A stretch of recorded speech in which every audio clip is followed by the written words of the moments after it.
many of you may know and many of you may not know, I came from a very big family. My parents had 10 children, 8 boys and 2 girls. My father left when I was 2. He left when I was 2. And I'm number 9 out of 10 kids. So he left my mother there with a lot of children. And you guys, my mother remarried, and she married a man that wasn't just a fighter. But from the age of 8 to 12, I was sexually abused. I was sexually abused by my stepfather, and it wasn't until I was 16 years old that I even shared it with anybody. And the reason why it took me so long to share what I experienced, because I didn't want to hurt my mother. I didn't want to hurt my little brother, whose father that was. So for 4 years, I never told anybody. I carried the shame of being sexually abused.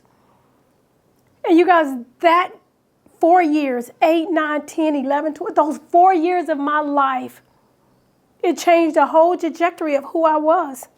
As a little girl, before I was sexually abused, I was a little princess. I was so girly. But after 12 years old, I became a tomboy. And nobody realized how much I had changed because I had 8 brothers. So everybody thought I was a tomboy simply because I had 8 brothers.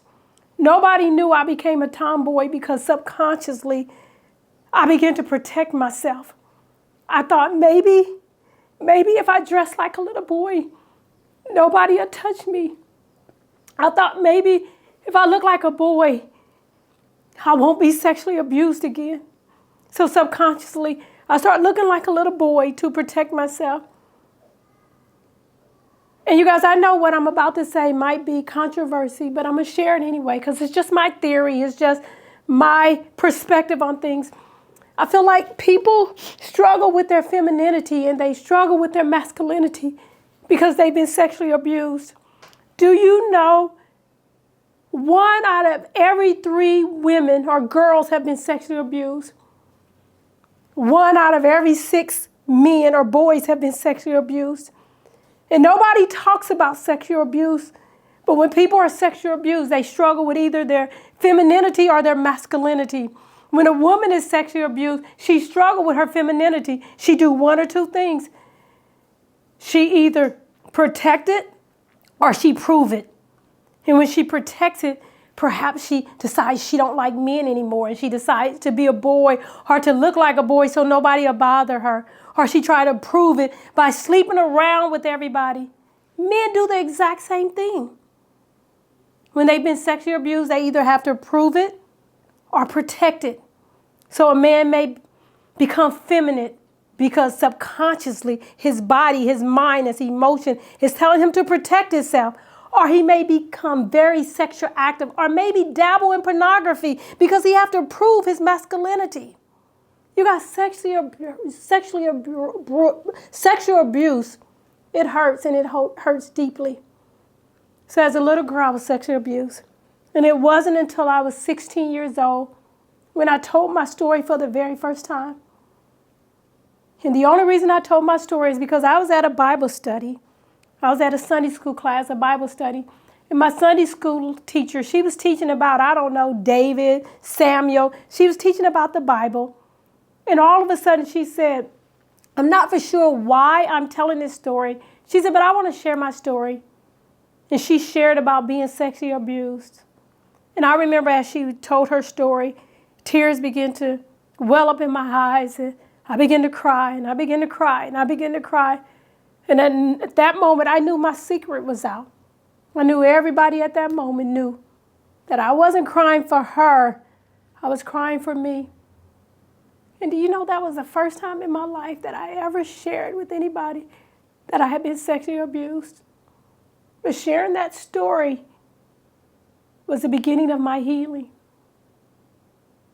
Because it was no longer a secret that I had to keep inside that was haunting me. It was now a story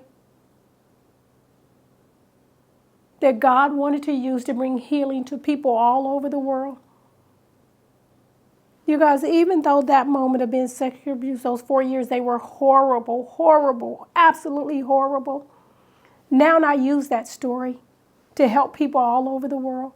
Because being sexually abused, I lost my voice, I lost my femininity, I lost my voice, I lost my confidence. It stripped me. When we think about the word molestation or rape, it raped people from who they were created to be. Molestation stripped people from their confidence, their strength, their voice, who they were created to be. And I was stripped. But at the age of 16, I gave my life to God. And I asked him to come into my life because at the age of 16, I was already suicidal. At the age of 16, I tried to kill myself because I didn't think I could ever be happy. I didn't think I could ever be whole. But somebody invited me to church. And I learned about the healing power, the salvation, the saving grace of God. And I asked him to come into my life, and he began to come into my life and bring healing and bring wholeness. And because I'm healed today, I travel all over the world telling my story, helping people get their voice back, their confidence back, their courage back, helping people find their true, authentic self. I don't care what you've been through. You may not have been sexually abused. Your story may be different. You may have been betrayed. You may have been wounded in maybe perhaps a different way. But I want you to know that you can get back up. There's hope. There's hope. Just as God came into my life, changed me, saved me, changed the trajectory of my life, gave me hope, gave me joy, gave me peace, he will do the same for you. There's hope for you. There's purpose for you. There's greatness for you. There's transformation just for you. You guys, I shouldn't be where I am today. I now have an opportunity to travel all over the world. A little girl from Quindaro, Kansas, from a family of 10 that's been sexually abused. Now I travel all over the world. I go from country to country. I speak to thousands and thousands of audience. I coach, I speak. I help people get their voice back, their courage back, their strength back, and to find their true, authentic self. You can do the same. There's greatness on the inside of you. And I don't know who you are and where you're listening from, but I want you to know that there's hope for you. And if you need more help, I'm here for you. Email me at Karen@KarenRobinson.com. Or if you're watching this on social media, just send me a private message.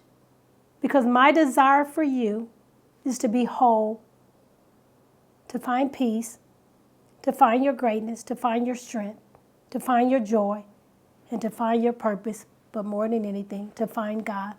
I love you, and I'm honored to share my story with you.